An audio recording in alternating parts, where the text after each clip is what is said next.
जोर फेंता बुढ़ाल फेंता गोंडवाना रत्न फेन दादा मरकामता जय जय फराफे। गदबदी के इस पावन धारा को नमन करते हुए आज के कार्यक्रम की अध्यक्षता कर रहे फूलसाय मथुराम जी, आज के कार्यक्रम के अतिथिगण, मंच पर मंचासीन गोंडवाना गणतंत्र पार्टी के राष्ट्रीय महामंत्री आदरणीय संतोष चंद्राकर जी, मंच पर मंचासीन गोंडवाना गणतंत्र पार्टी के गोंडवाना गणतंत्र पार्टी के प्रदेश के महासचिव सम्मानीय डीएल भास्कर जी, मंच पर मंचासीन भाई आदिल रशीद साजन भाई जी,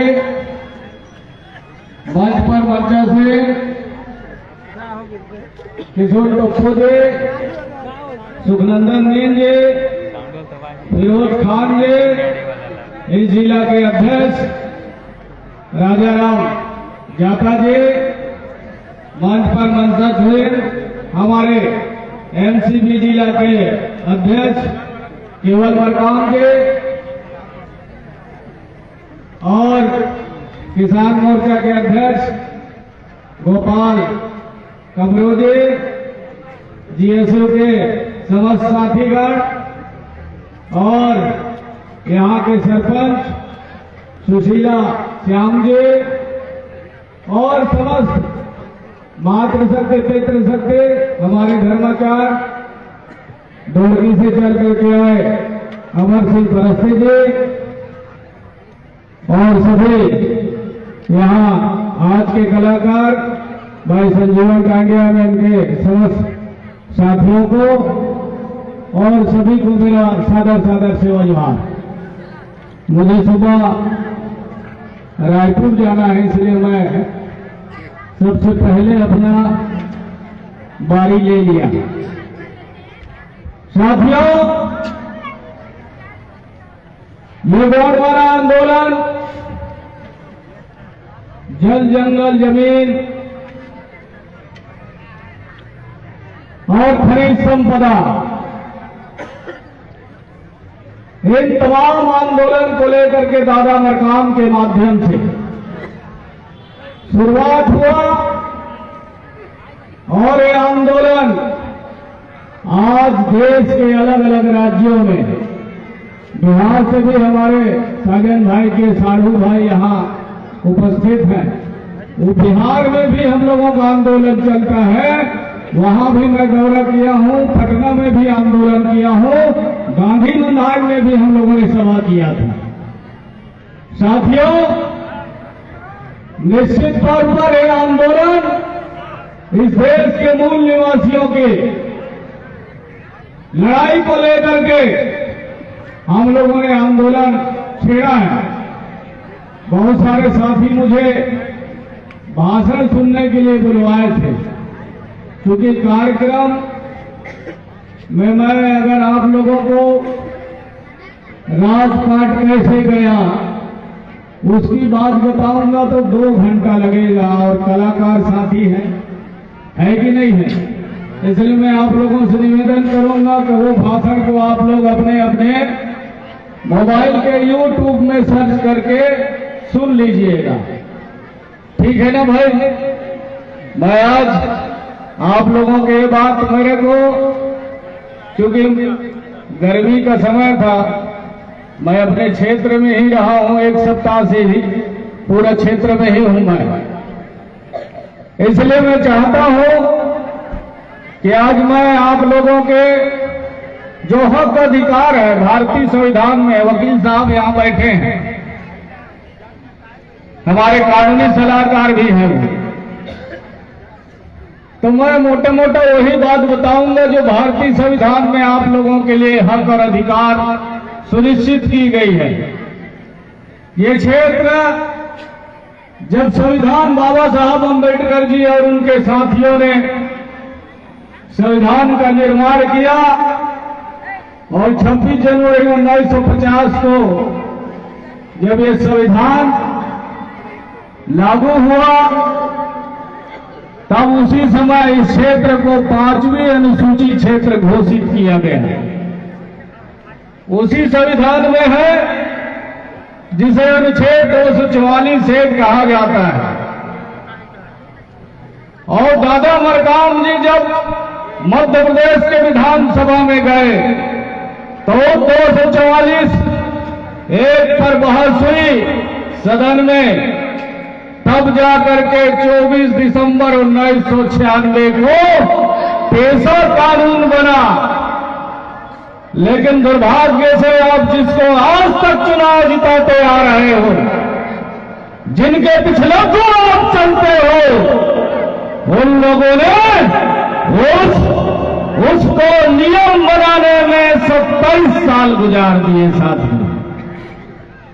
वो 5 दिन में वो नियम बन सकता था, 1 सप्ताह में बन सकता था, 1 महीना में बन सकता था, लेकिन उसको संचालन करने के लिए 27 साल गुजार दिए।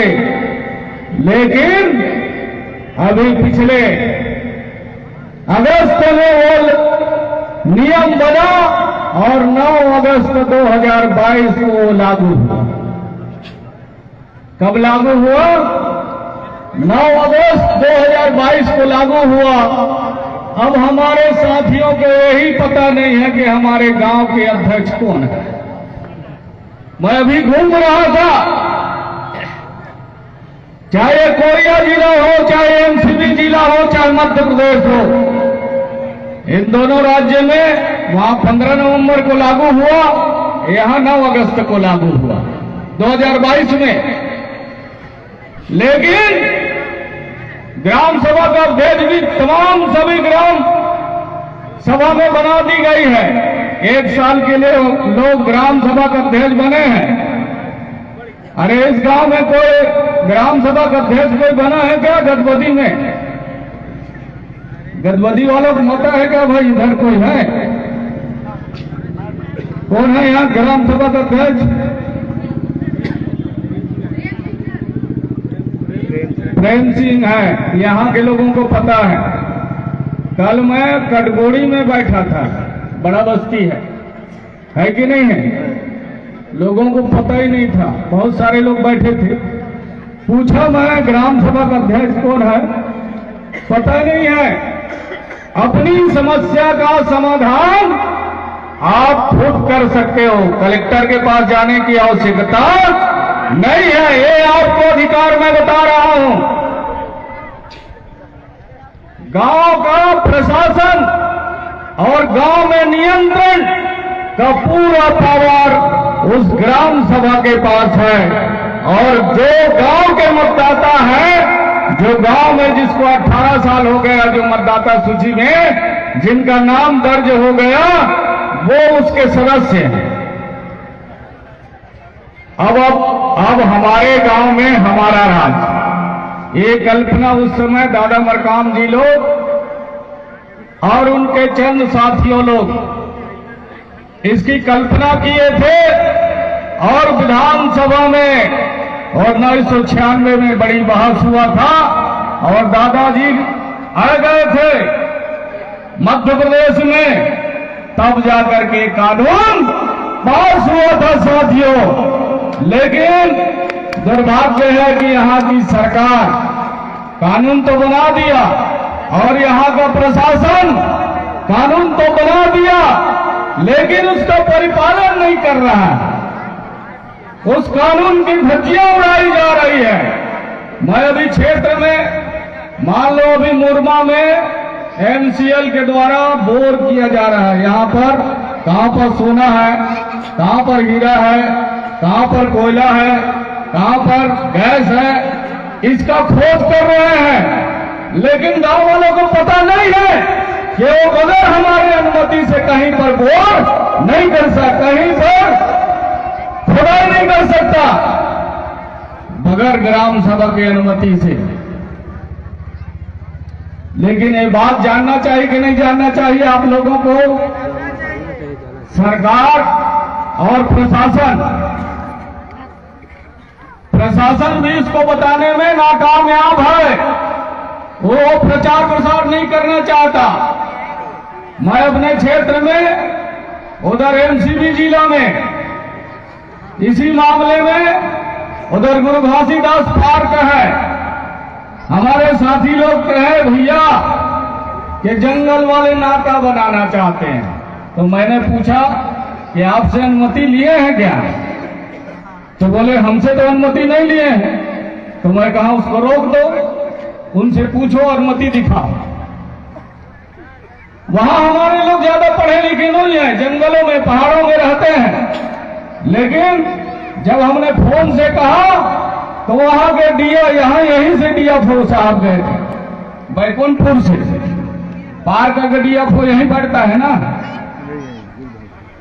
गुरु घासीदास पार्क का डीएफओ यहीं बैठता है। ये लोग गए थे, जब हमारे लड़के वहां पूछने लग गए तो वो पीछे पांव करके वापस आ गए। पहले तो धमकी चमकी दी है तुम्हारे खिलाफ में, शासकीय कार्यों पर बाधा डालने के जुर्म में तुमको अंदर करा सकता हूं। तब वो फिर फोन लगाए हमको। तब हमने कहा कि तुमको भी अंदर किया जा सकता है, क्योंकि तुम कानून का परिपालन नहीं कर रहे हैं। इसलिए तुम्हारे खिलाफ भी ग्राम सभा में प्रस्ताव लाया जाएगा। और ये सुन लो कि जो ग्राम सभा निर्णय लेगी वो देश का प्रधानमंत्री नहीं बदल सकता। ये कानून कहता है, मैं नहीं कह रहा हूं। इसलिए साथियों, आप अपने हक और अधिकार की बात करो, उसके लिए जागरूक हो जाओ। गांव-गांव में प्रशिक्षण कार्यक्रम रखो। हम आपको आपके हक और अधिकार की बात बताएंगे जो भारतीय संविधान में बाबा साहब अम्बेडकर ने लिखा है। और आपको एक और बात बता दो, देश के आजादी के 75 साल बाद भी हमारे नाम पर लोगों ने पैसा लाया। एसटी एससी सब प्लान, वो भी भारतीय संविधान के अनुच्छेद 275 में है। कि वकील साहब गलत तो नहीं बोल रहा हूं? 275 में बाबा साहब अम्बेडकर ने और उनके साथियों ने उस पर भी हमारे लिए व्यवस्था दिया। लेकिन जिनके हाथ में इस देश का बागडोर आया, प्रदेश का सत्ता जिसके हाथ में आया, दोनों दलों ने हमको हमारे नाम का पैसा का बंदर बांट किया। साथियों, उसमें बड़ा घपला किया है। इनको तो जेल की सलाखा में बंद किया जाना चाहिए। किया जाना चाहिए कि नहीं किया जाना चाहिए? तो कब करोगे? उसके लिए आपको विधानसभा में हमारे प्रदेश अध्यक्ष को भेजना पड़ेगा इस विधानसभा से। तब जाकर के वो बात रखेंगे वहां।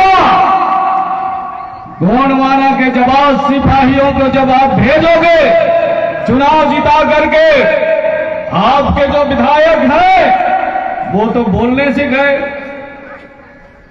आज तक यहां से जो भी चुनाव जीत करके गए, हमारे समाज से भी लोग चुनाव जीत के गए, किसी ने आज तक उस पर परिचर्चा नहीं किया कि हमारे नाम पर विदेशों से पैसा लाए, विश्व बैंक से पैसा लाए, हमारा नंगा भूखा फोटो दिखा करके आप लोगों ने पैसा लाया। वो पैसा कहां है? उस पैसे का पाई का हिसाब चाहिए कि नहीं चाहिए? हमने उसके लिए हमारा सुप्रीम कोर्ट का जो वरिष्ठ वकील है महमूद प्राचा जी गोंडवाना गणतंत्र पार्टी के राष्ट्रीय कानूनी सलाहकार हैं। उसने बताया कि आपका पैसा को ये लोग बंदर बांट कर रहे हैं, आपके पैसा को ये लोग तमाम जगह में खा गए, आप उस पैसा को ले सकते हो, वो पैसा आपके खाता में जाना चाहिए था, तभी तो आपका विकास होगा भाई। और हमने अभी 2 फरवरी को पत्र लिखा इस साल सरकार के नुमाइंदे को, चीफ सेक्रेटरी को पत्र लिखा है, मुख्य सचिव को पत्र लिखे हमने छत्तीसगढ़ को और मध्य प्रदेश को। और इसी मामले में हमारा जो सुप्रीम कोर्ट का वकील है तेलंगाना में भी पहले पत्र लिखे थे और वो हाई कोर्ट गए थे, इसलिए वहां प्रथम किस्त में 10-10 लाख रुपया प्रत्येक परिवार को दिया जा रहा है, वो एसटी और एससी के लोगों को। तब मैं ये बात को जानने के लिए मैं खुद वहां पहुंच गया तेलंगाना केसीआर से मिलने के लिए, और मैं केसीआर से मिल के आया और मैंने पूछा कि क्या आप जो बातें कही जा रही हैं टीवी के माध्यम से, प्रचार के माध्यम से कि आपने एसटी एससी सब प्लान का पैसा इन वर्गों को दिए रहे हैं कि नहीं दे रहे हैं, तो उसने कहा मैं अपने घर से नहीं दे रहा हूं, ये तो आपका पैसा है उसी को दिया जा रहा है, लेकिन आपके प्रदेश में चोर उचक्के बैठ गए हैं इसलिए नहीं मिल रहा है, उसमें आपको बैठना पड़ेगा तब मिलेगा वो पैसा। और अभी तक उसमें हिसाब किया गया तो एक एक व्यक्ति को 25-25 लाख रुपया नगद मिल सकता है, यानी एक परिवार को 1 करोड़ से ज्यादा हमारे नाम का पैसा इन लोगों ने इस तरह गबन कर दिया साथियों। इसलिए हम लोगों ने तैयारी किया है कि सरकार को अब कहा कोर्ट के कटघरे में उनको खड़ा करने का काम हम लोग करेंगे।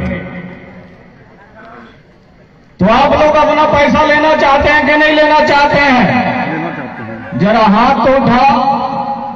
ये भारतीय संविधान में कल भी जा करके देख लीजिएगा, यहां से जाएंगे तो 275 सर्च कर लेना है अपने अपने मोबाइलों में, अपने अपने मोबाइलों में भी सर्च कर लेना। और कल घर जाओगे तो आज तक टीवी खोल के देखना, तेलंगाना सरकार का वो 10 लाख रुपया प्रथम किस्त में रोज प्रचार करते हैं, ठीक है ना भाई? इसलिए हम चाहते हैं कि 4 महीना 5 महीना के अंदर में यहां भी चुनाव होना है, और उस चुनाव में आपको गोंडवाना गणतंत्र पार्टी के आरी छाप पर बटन दबाना है। अपने अपने गांव से गोंडवाना के इस लाडले बेटा को भाई संजय कमरों को यहां से चुनाव जिताना है, ताकि आपके हक और अधिकार के लिए वो सदन में लड़ सके। अभी तक तो हम लोग सड़क में लड़ रहे हैं, अरे सड़क में कब तक लड़ेंगे?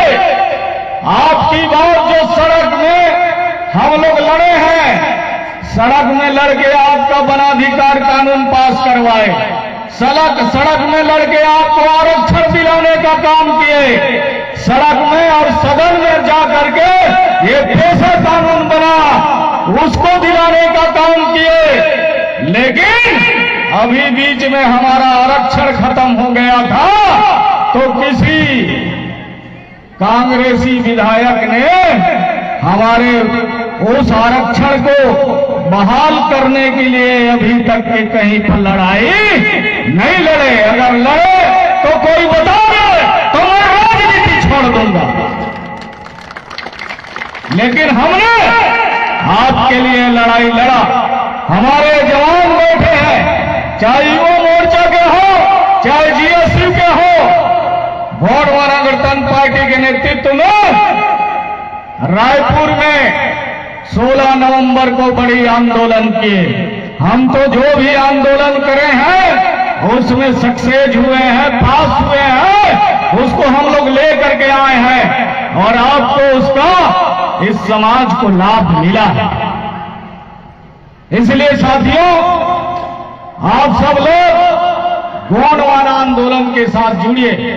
ये तमाम साथी जो हमारे मंच में बैठे हैं, ये सभी लोग गोंडवाना आंदोलन के लिए दिन रात काम कर रहे हैं। आने वाले समय में गोंडवाना गणतंत्र पार्टी का विधायक बने और सरकार में भागीदारी हो। जो बातें हम कह रहे हैं वो साकार होगा, तभी साकार होगा, क्योंकि आपकी बात को कोई कहने वाले सदन में होना चाहिए। और अभी की सरकार कहता है अरे करोड़ करोड़ इनको कहां से हम एसटी एससी के लोगों को पैसा दे पाएंगे।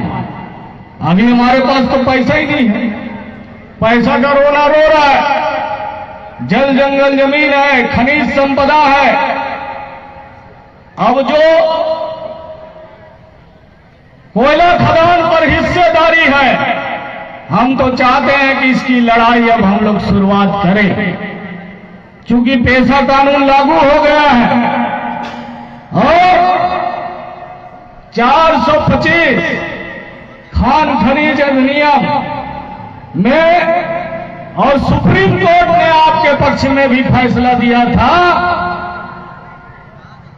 उसके तहत 8 जुलाई 1997 को जो फैसला आया था सुप्रीम कोर्ट का, उसमें साफ साफ कहा गया था कि 5वीं अनुसूची क्षेत्र में जहां पेशा कानून लागू है, वहां पर अगर के आप किसान के जमीन के नीचे में कोयला निकलता है, लोहा निकलता है, सोना निकलता है, हीरा निकलता है, तो उसका मालिकाना हक वो किसान होगा, उसका मालिकाना हक वो किसान होगा। लेकिन कब? जब ऐसे सरकार रहेंगे तब तो आपको मिलने वाला नहीं है। मिलने वाला है तो बताइए, क्योंकि दोनों छत्तीसगढ़ में कोयला घोटाला हो रहा है, शराब घोटाला हो रहा है कि नहीं हो रहा है बताइए। ईडी का छापा पड़ रहा है, सीबीआई का छापा पड़ रहा है और बहुत जल्दी बहुत सारे मंत्री और विधायक के घर में, इधर के भी विधायकों के घर में छापा पड़ने वाला है। हमारे नेता लोगों को कुछ आदिवासी विधायक डराने का काम करते हैं। सुन लो, हम लोग मारेंगे नहीं, घसीटेंगे ज्यादा। ये बात सोच लीजिए आप। मैं इस मंच के माध्यम से कह रहा हूं और यहां पर पुलिस वाले भी हैं। हम लोग मारेंगे नहीं, घसीटेंगे ज्यादा। ये तय कर लीजिए कि हमारे किसी नेता के तरफ अगर कोई आंख उठा के देखने का काम करेगा तो उसका आंख निकाल लेंगे हम।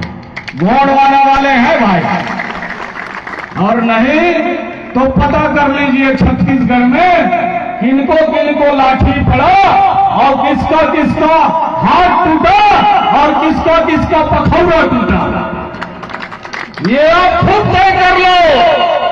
अरे जेल में कितना दिन रखोगे? 50 दिन, 60 दिन, 64 दिन में हमारे लोग आ गए, दे दनादन करके। आए कि नहीं आएगा भाई? देख लो, सुन लो, मीडिया में, यूट्यूब में सर्च करो कि गोंडवाना वाले किसको मारे, कौन से अधिकारी को पीटे, खुलेआम। ऐसा नहीं है तो जेल में उतना ताकत नहीं है कि गोंडवाना के लोगों को बहुत दिन तक आप बंद करके रख सकते हैं। ये आंदोलन है, ये अपने हक और अधिकार के आंदोलन है। हम जबरदस्ती किसी को छेड़ते नहीं है, अगर किसी को छेड़ दिए तो उसे छोड़ते नहीं, ये आप तय कर लीजिए। तो साथियों, चूंकि और हमारे पदाधिकारी हैं, हम आप लोगों के बीच में और बैठेंगे, इत्मीनान से बैठेंगे, नौजवानों के साथ बैठेंगे, आपको प्रशिक्षित करेंगे। भारतीय संविधान में बाबा साहब अम्बेडकर ने, चाहे डॉक्टर जयपाल मुंडा ने, चाहे राम प्रसाद कोटाई जी ने, और उनके 284 लोग जो संविधान सभा में रहे, उन लोगों ने हमारे लिए जो हक और अधिकार का खाका तैयार किया है। अगर गोंडवाना गणतंत्र पार्टी की सरकार बनेगी तो बाबा साहब अम्बेडकर के जो संविधान है उस संविधान का अक्षरशः पालन किया जाएगा। 275 में अगर आपके लिए व्यवस्था है, केंद्र और राज्य सरकार अलग से बजट पेश करती है, वो बजट में आपको नगद पैसा दिया जाएगा। ये आपसे हम लोग यहाँ ये बात का ऐलान करते हैं और वचन देते हैं। हम लोग वादा नहीं करते, वादा तो टूट जाता है। हम वचन देने वाले लोग हैं। इसलिए साथियों, आप गोंडवाना के साथ चलिए, कदम से कदम मिलाकर चलिए। निश्चित तौर पर गोंडवाना का वो दिन आएगा, फिर से इस देश में सोने का सिक्का चलेगा। ऐसा कामना करते हुए पुनः मैं अपनी वाणी को विराम लेता हूं। आप सबके चरणों में सादा सादा सेवा जोहार करता हूं और कलाकार साथियों से मैं पुनः चाहता हूं कि अपने कार्यक्रम का प्रारंभ करें। जय सेवा, जय फराफे, राज करेगा गोंडवाना, राज करेगा गोंडवाना।